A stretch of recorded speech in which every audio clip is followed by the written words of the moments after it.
что такое НАТО и зачем он существует. Почему одни его боятся, а другие мечтают вступить. Существуют ли солдаты НАТО в реальной жизни?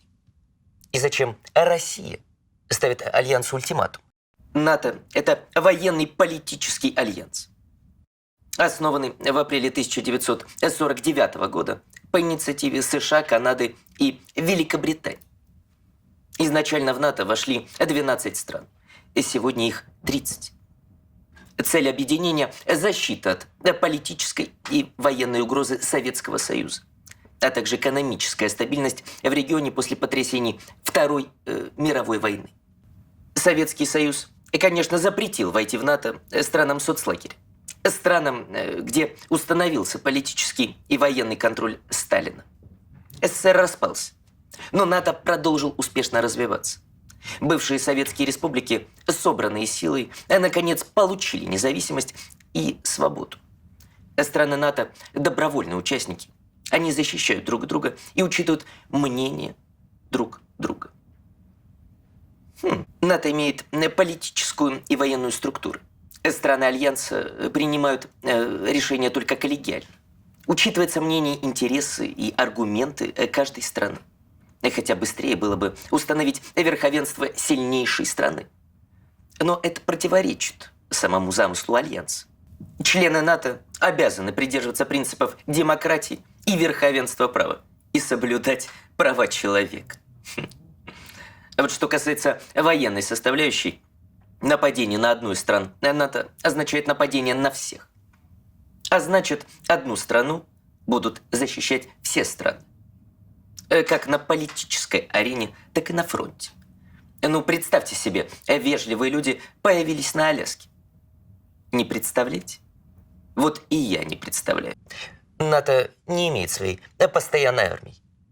Так что никаких мифических солдат НАТО тоже нет. Есть солдаты стран, членов НАТО, национальные армии. Некоторые страны пользуются их постоянной защитой, также охраной воздушного пространства. Особенно те, у кого недостаточно своих ресурсов. Например, страны Балтии, некогда входившие в Советский Союз. Военные НАТО никогда не вторгаются на чужие территории без предупреждения или без знаков отличия. Альянс не скрывает своих военных интересов по защите территории гражданского населения. Члены НАТО по определению не ведут никаких гибридных войн.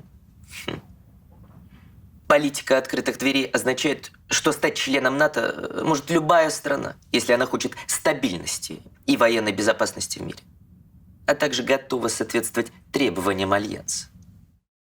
Многие не в курсе, но членство в НАТО подразумевает не только определенные военные стандарты, но также политические и экономические реформы. Свобода слова, прозрачная судебная система, борьба с коррупцией. Вступая в союз, где каждая страна может попросить другие воевать за нее, важно знать, что ваши ценности и принципы одинаковы. Россия – полная противоположность ценностям НАТО. Поэтому наше влияние на постсоветском пространстве уже гарантия от вступления в НАТО. Партнерство ради мира – это программа НАТО для стран, которые не входят в Альянс. Она подразумевает обмен знаниями и информацией, а также совместное военное учение. Да, кое-кто любит бряцать оружием. В отдельных случаях работа по преодолению кризисных ситуаций военного и политического характера.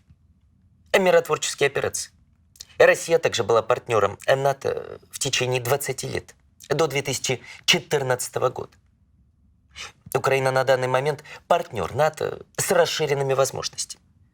Это не дает никаких гарантий по вступлению в Альянс, но четко определяет намерения. НАТО и Советский Союз были идеологическими и военными противниками. После распада СССР между руководством России и НАТО установились конструктивные отношения. Будучи начинающим диктатором, я заявлял, не исключая вступление России в НАТО. Однако дальше это пошло вразрез с моими интересами. Военные амбиции России в Украине стали важнее отношений с Западом. Это привело к заморозке отношений. Сейчас Россия требует от НАТО прекращения любых отношений со всеми странами бывшего Советского Союза и Восточной Европы. Право наших соседей на политическое и военное самоопределение, права на независимость заканчиваются там, где начинаются интересы России. Во всяком случае, пока эти интересы определяю я. Будапештский меморандум. Соглашение 1994 года между Россией, Украиной, Великобританией и США. Украина отказалась от ядерного оружия, а взамен эти страны предоставили ей гарантии, что не нападут. В тексте договора прямо сказано, что никакое вооружение не может быть применено против Украины. Равно как запрещается экономическое давление и лишение суверенитета. Россия отрицает, что захват Крыма – это нападение. Хотя я не раз говорил, что это мои зеленые человечки высадились на украинском полуострове.